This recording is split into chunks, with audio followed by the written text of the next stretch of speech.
Welcome, everyone. Today, we're diving straight into some absolutely fascinating insights from Ace McLeod's work on communication.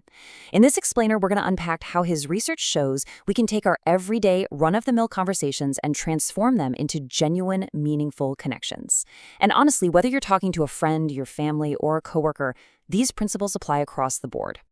Okay, so right off the bat, this begs a really interesting question. Is communication just about speaking? I mean, so often we picture a great communicator as this ultra smooth talker holding court, right? But as it turns out, there's a whole lot more to the story. McLeod actually defines communication as a strict two-way street. Think about the contrast here. We've got speaking, which is our output, and listening, which is our input. We tend to drastically over-index on the output side of things, but the input is just as critical, maybe even more so. If you're only focused on what you're going to say next, your communication is entirely incomplete. So, to help us navigate all this, we've organized McLeod's framework into a clear roadmap with 5 actionable pillars. We'll be hitting 1. The myth of just speaking, 2. Listening with true purpose, 3. Mastering nonverbal communication, 4. Speaking with clear confidence, and 5. Navigating difficult conversations. All right, let's hit pillar number 1, the myth of just speaking, where we build the foundation and finally dismantle this idea that communication is just a monologue. McLeod points out that every single good interaction has to start with 3 core traits. First up is clarity. This just means keeping your message simple, direct, and completely free of confusing jargon. Second is attentiveness. You know when someone is pouring their heart out to you, but you're just sort of scrolling on your phone? Yeah, you might physically be there, but mentally, you're totally absent. Being truly present is non-negotiable here. And third, we have emotional intelligence. This is your ability to read the room, knowing what to say, but more importantly, knowing how to say it sensitively, especially if the person you're talking to is going through a tough time. Which leads us right into pillar 2, listening with true purpose, or what McLeod calls the silent superpower. This is where we shift our focus from just politely waiting for our turn to speak to the actual active art of listening. So, what is active listening?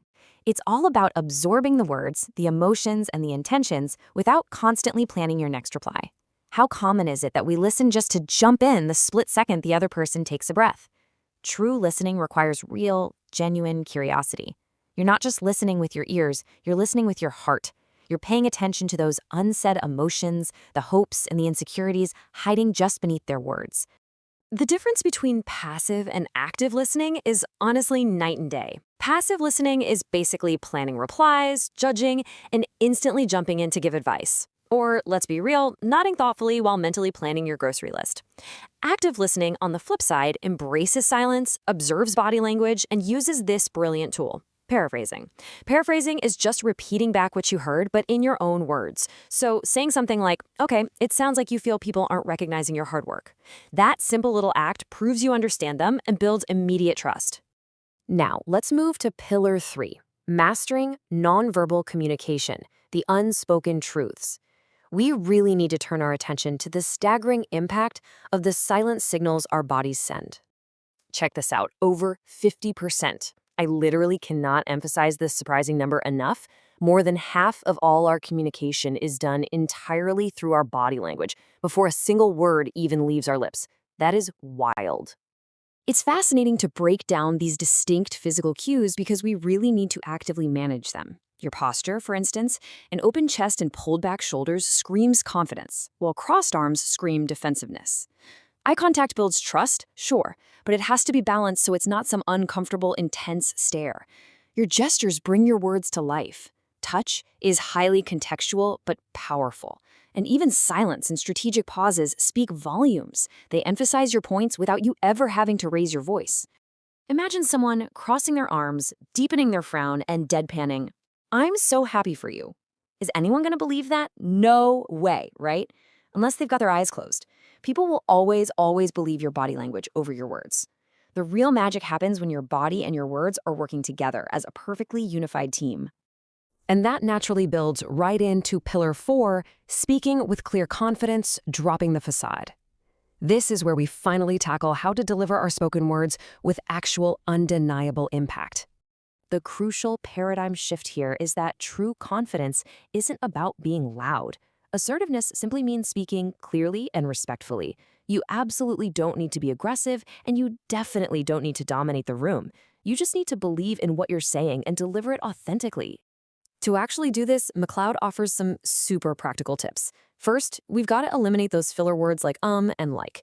We usually just use those because we're terrified of silence, so try to just pause instead. Next, keep it concise. Talking more doesn't mean you're explaining something better. It's also incredibly helpful to maintain a neutral, warm tone, kind of like you're just chatting comfortably with a friend. And finally, be intentional with every single word. Okay, now for the ultimate challenge. Pillar 5, navigating difficult conversations, the stress test. This is where the rubber meets the road, and we apply all these foundational skills to conflict. When you're dealing with a conflict or a really angry person, you have to adopt this specific mindset. Don't take it personally. Most of the time, someone's aggression is just their own unreleased frustration that they're projecting onto the conversation. Recognizing that this isn't actually about you is the secret to staying perfectly calm instead of instinctively fighting back. McLeod provides this brilliant 3-step framework for diffusing those heated moments. Step 1, breathe deeply to keep your own voice steady. Step 2, listen actively without interrupting. Just let them completely empty their cup of frustration. And step 3, redirect the conversation toward a solution. Instead of firing back with blame, ask them, hey, what can we both do to make this situation better? Because meeting fire with fire, that only burns the relationship to the ground. And if you need the ultimate empathetic tool during a conflict, here it is. Just saying the phrase, I understand why you are upset, or I see why that felt wrong to you. Validating someone's feelings doesn't mean you agree that they're right. It just tells them they are heard. And that instantly softens their defensive attitude. It's like magic. As we wrap up this explainer today, I really want you to remember this key takeaway. Communication is a muscle. Literally, no one is born a perfect communicator. We all mess up and create misunderstandings from time to time, but it's a skill you develop through daily awareness, practice, and a genuine, honest desire to build authentic, heart-to-heart connections. So I'll leave you with this final, provocative thought to carry with you. Who will you truly listen to today? I challenge you to take this masterclass in connection and apply it to your very next conversation. Just pause, drop the phone, make some good eye contact, and just listen. Thanks so much for joining me on this explainer, and I'll catch you on the next one.